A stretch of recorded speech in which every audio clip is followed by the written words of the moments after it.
It has been about 2 months since China announced a complete restructuring of its telecom sector.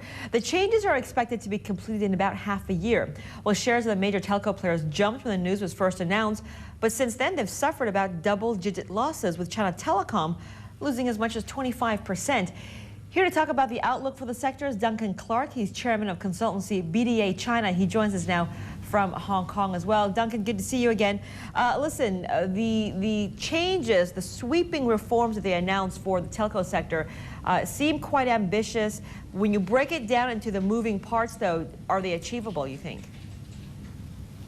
Yeah, well, the move was long overdue and long expected. China had 6 operators, although really only 4 that were of any scale. And they needed to really get the number down to what's seen as the right number, which is 3, offering both fixed and mobile services. So they've done that with this restructuring. And so now we're basically looking to see how the card's going to fall for each of these 3 operators. We've seen the stock price, though, sort of falling back since the announcements were made, Duncan. And I know you don't actually look at the share price or anything, but in terms of competitiveness of each of these mobile carriers in China, or telcos, I should say, which ones are best positioned to grab onto these new opportunities? Well, obviously, China Mobile is in theory, the safest play because it has such a huge share of the market. In the mobile market, over 70% now, around 70% of the market, still gaining around 80% of the subs. The delay in the restructuring has helped it as it's sort of gorged on the sector with the uncertainty that its rival China Unicom faced. Now that uncertainty has been removed in the sense that Unicom has one network, it's going with the GSM, will upgrade to WCDMA. There's more clarity for Unicom, but there's still a lot of integration issues to face that company as they merge the teams of the former Netcom with their own teams. And the lesson learned from the previous restructuring way back was it takes a long time in China to deal with these internal issues. So we're a little bit cautious on China Unicom to go through that process. Conversely, and you mentioned China Telecom has fallen a lot, but we'd like Chairman Wang Xiaoqu from China Telecom. He's really the guy who built China Mobile up before he was moved over. So we like that company. Also, that it's focused now. It's got the CDMA asset, which has some challenges, but it's actually pushing very aggressively now to push that towards 3G. Yeah, and a lot of this depends on their ability to rein in China Mobile's dominance of the mobile phone space or that market there. How are they going to do this?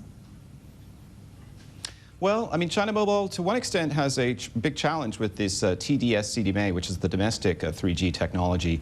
I mean, it's aimed to be a global technology, but it's really only being deployed right now by one operator in China. So it has a limited supply of vendors and chipset and other sort of ecosystem, as we say, players. So TD-SCDMA is going very, very slow. We've only seen real commercial users of a few thousand. They say, you know, 50-something thousand, including all the ones they give away. And so many people have said, well, China Mobile is basically has this albatross of domestic 3G. However, if you take a longer-term view, I mean, the world is moving on beyond 3 and 3.5G, to use the boring industry terminology, towards something called LTE, which is the long-term evolution. This may be a way out for China Mobile to migrate its TD-SCDMA network into something really where the rest of the world is heading. So this is where the focus is. Can China Mobile deploy enough of this TD-SCDMA to keep the nationalists happy, to say that they're supporting Chinese technology, but actually prepare for the next battle, which is into the world of 4G? I'm sorry to move on to more analogies, but that's acronyms. That's where we're heading. Okay. One of the things that's been unclear so far, then, is that in light of all this restructuring, what is the role of the foreign telco in China? Does this, to some extent, or in any way at all, I should say, allow foreigners greater participation in China's telco market? In theory, yes. I mean, right now we have Vodafone has its stake in China Mobile of 3%. We have both Telefonica from Spain and Netcom, and SK Telecom and Unicom. So basically, we need to see how that's going to fall out, who's going to end up with what asset there. But China Telecom is the one of the remaining telcos that has no foreign suitor or partner. So this is an opportunity for China to win some goodwill, perhaps in the U.S. election year. You know, there is no U.S. name there, so perhaps that's one possibility. Perhaps, you know, people have speculated about Singtel and others.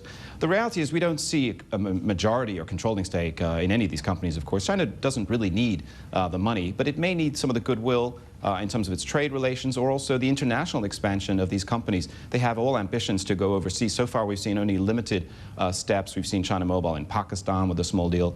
You know, maybe there could be a Middle Eastern player coming in. You know, there could be some interesting plays for China Telecom, maybe getting 2 partners in. But it's China Telecom is really the prime candidate at this point. Okay. Duncan, good to see you again. Thanks for joining us today. Duncan Clark, chairman of consultancy BDA China, joining us there from Hong Kong. Okay, we are about to go into the second hour of CNBC's Cash, where we have the latest installment of our special series on the upcoming Beijing Olympics, now less than a month away. This week, we're going to look at how Chinese companies are hoping to use the games to